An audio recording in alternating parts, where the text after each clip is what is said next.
3장. 똘똘한 사람일수록 도파민이 일으키는 정신질환에 취약하다.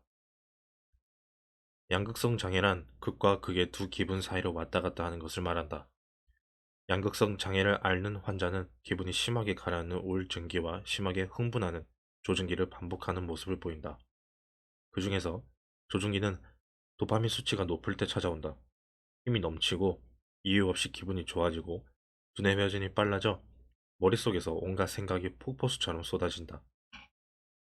의욕과 집중력이 순간적으로 올라가 동시에 여러 가지 일을 처리하려 드는 오직 감각적 쾌락만을 위해 충동적 과소비와 음란 행위에 몰입하기도 한다.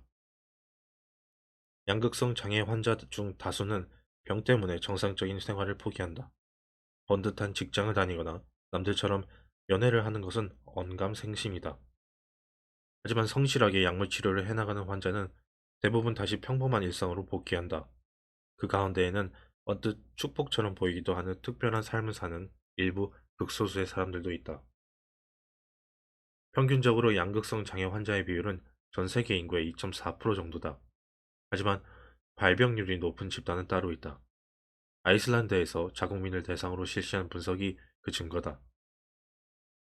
직업과 양극성 장애의 관련성을 조사했더니 무용가, 배우, 음악가, 작가 등 창의력을 요하는 예술 계통 종사자 집단에서 양극성 장애 환자의 비율이 일반적인 직업들과 비교해 25% 정도 높게 나타난 것이다. 또 영국 글래스고 대학교는 8살 때 IQ가 높았던 사람일수록 23살 전에 양극성 장애가 발병할 위험이 더 크다는 연구 결과를 발표했다. 이는 영국 국민 1,800명을 8살 때부터 20대 초반까지 끈질기게 추적 관찰해 얻은 성과다. 한마디로 똘똘한 사람일수록 도파민 과잉이 문제를 일으키는 정신질환에 더 취약한 셈이었다. 실제로 많은 문화예술계 거장들이 양극성 장애 때문에 평범하지 않은 삶을 살았거나 살고 있다. 비상한 뇌는 고성능 스포츠카와 비슷하다. 비상한 뇌의 소유자는 무너지는 것 역시 어이없을 정도로 극적이다. 물론 도파민의 활성이 지나치게 높은 것이 양극성 조증 상태의 유일한 원인은 아니다. 하지만 중요한 문제임은 틀림없다. 앞선 내용에서 유추할 수 있듯이 DRD4 수용체 대립 유전자가 많은 것은 양극성 장애 발병과 상관이 없다. 그보다는 고장난 도파민 운반체 때문에 조증 상태가 생긴다는 게 학계의 지배적인 의견이다.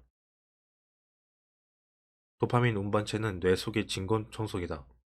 오랫동안 밖에 나가 있던 도파민 분자들을 적당히 걷어내는 일을 한다는 점에서 그렇다. 도파민 합성 기능이 있는 뇌세포는 스위치가 켜지면 주머니에 보관하고 있던 도파민을 밖으로 내보낸다.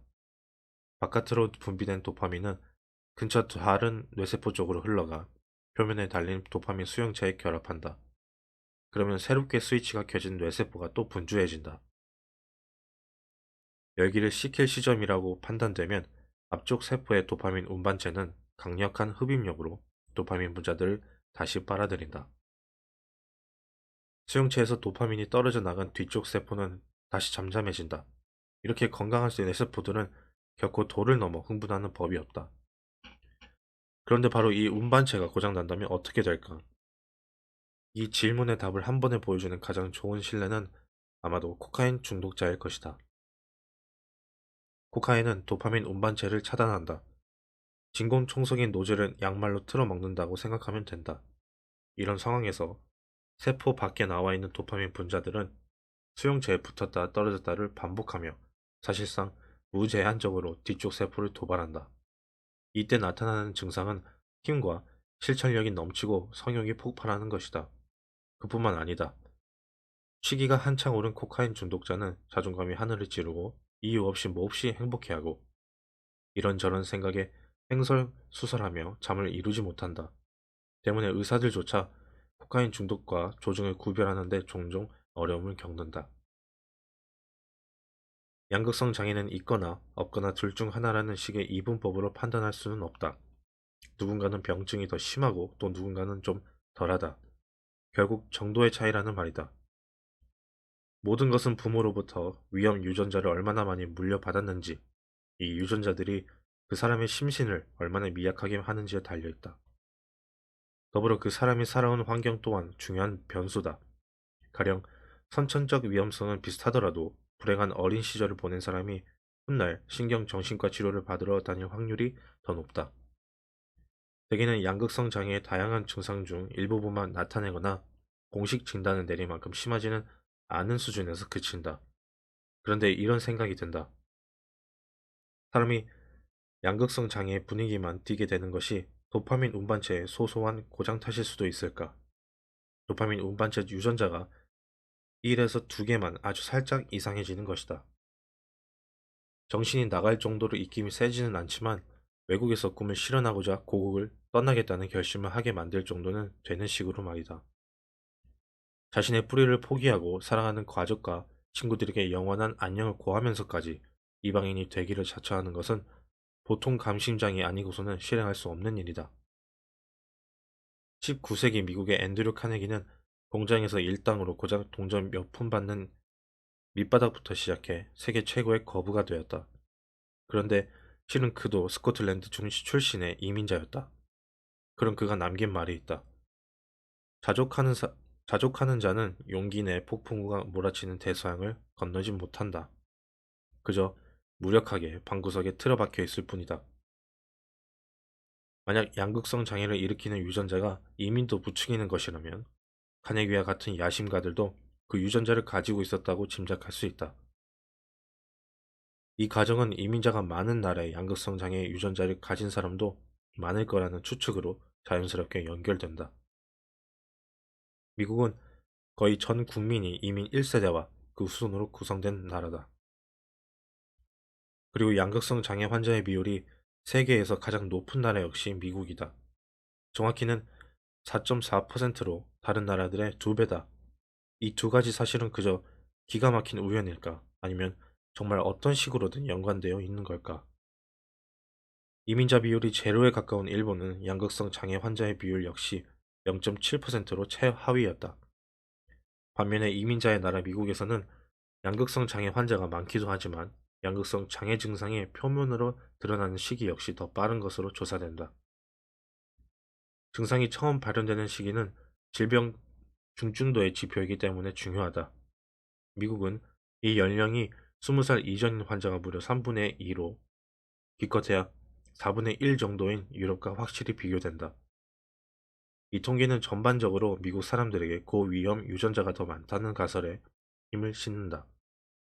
도파민 운반체 합성을 지지하는 유전자 말고도 고위험 유전자는 더 있다.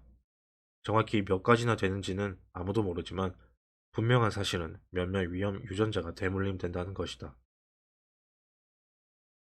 전체 인구 집단과 비교할 때 양극성 장애 환자를 부모로 둔 아이는 언젠가 양극성 장애를 앓게 될 확률이 2배 이상이라고 한다. 심지어는 이 격차를 10배까지 보는 연구도 있다. 그런 가운데 간혹 천운을 타고나는 아이도 있다. 요령 좋게 병증을 피하고 양극성 장애의 장점만 골라 재능으로 타고나는 경우다.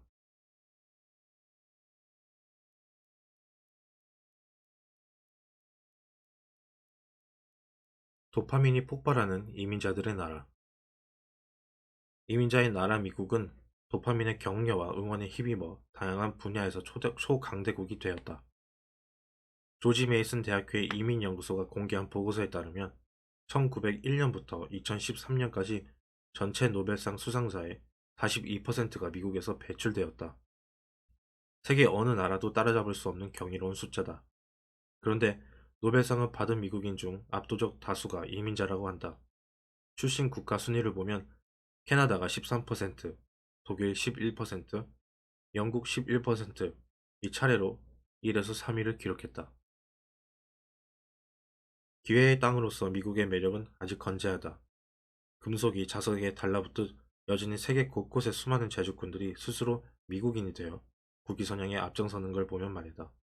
구글, 인텔, 페이팔, 이베이, 스냅챗 등 미국 신흥 경제를 선도하는 대표 기업 다수가 이민자의 아이디어로 탄생한 회사라는 점이 그 증거다. 그뿐만 아니다. 2005년 기준으로 실리콘밸리에서 이민자가 창업한 스타트업은 전체 입주 기업 중 무려 52%를 차지했다. 전체 미국 국민 중 이민자의 비중이 13%임을 감안하면 주목할 만한 수치다. 발명 분야에서도 이민자들의 활약상은 눈부시다.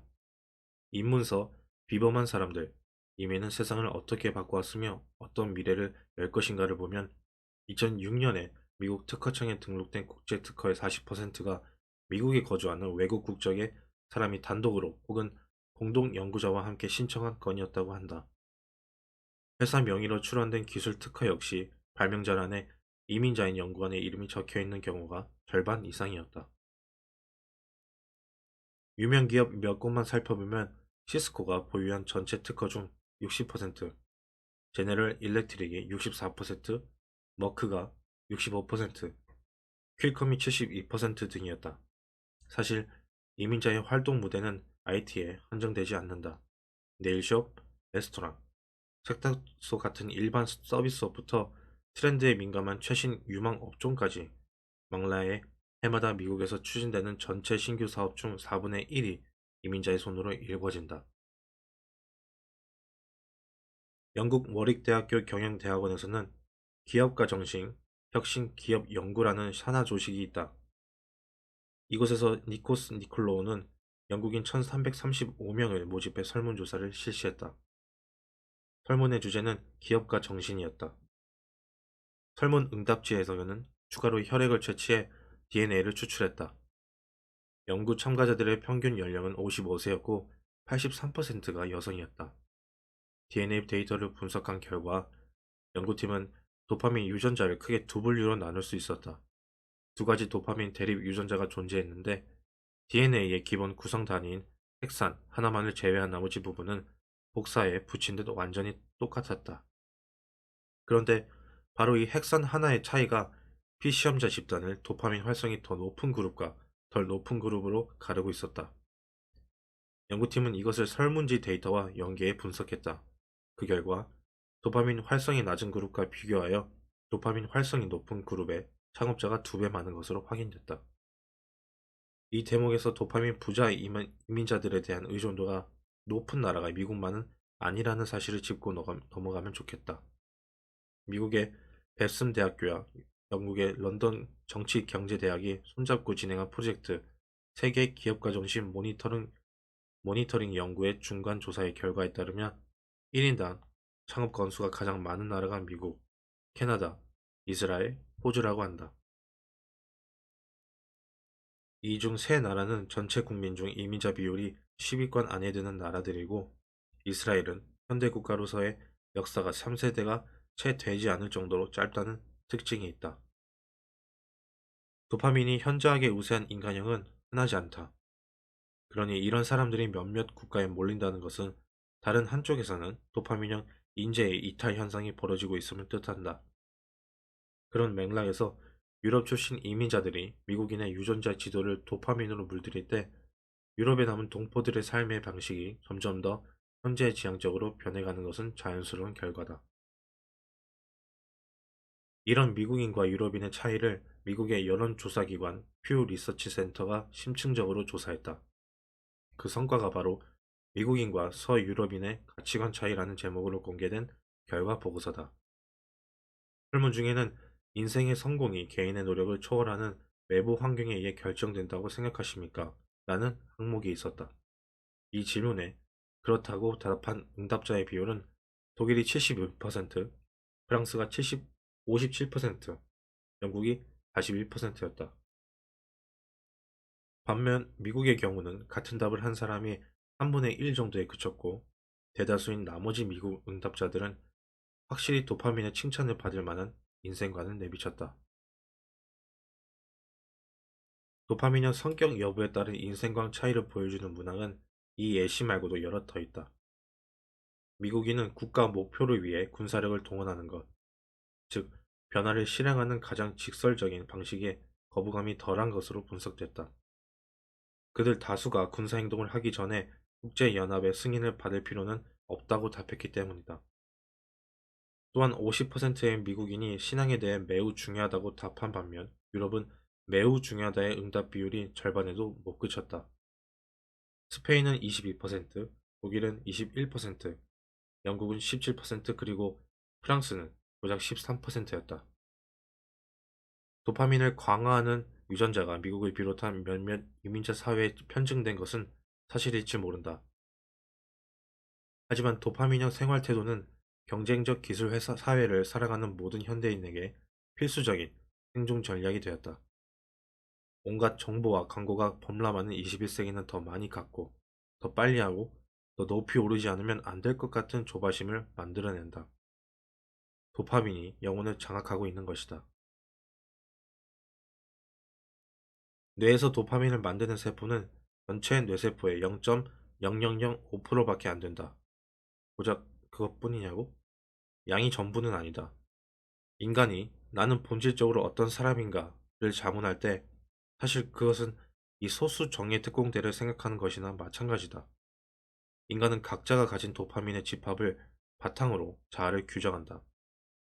즉 인간의 의식 속에서는 도파민이 곧 나 자신이다. 어째서일까? 철학자에게 인간성의 정수가 무엇이냐는 질문을 던져보자. 그러면 그는 자유의지라고 답할 것이다.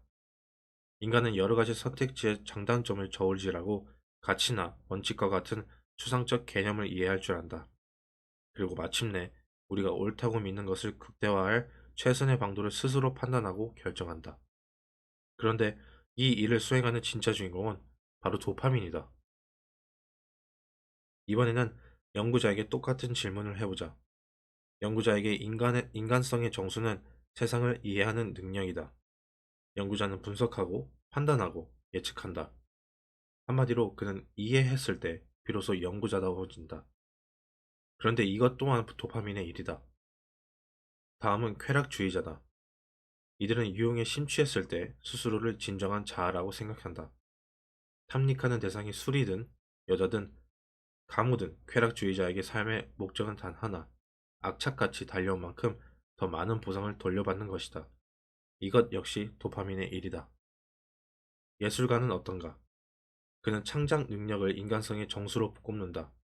창작이란 그 전에 없었던 진실과 아름다움을 실제하게 하는 것이고, 이것은 천지 창조에 버금가는 어마어마한 일이다.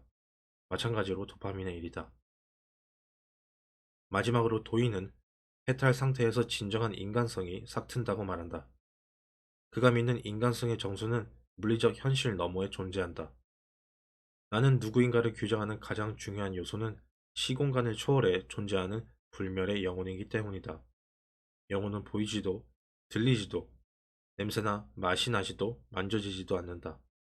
인간이 자신의 영혼과 조우할 방법은 오직 명상뿐이다. 아니다 다를까, 또 도파민이다.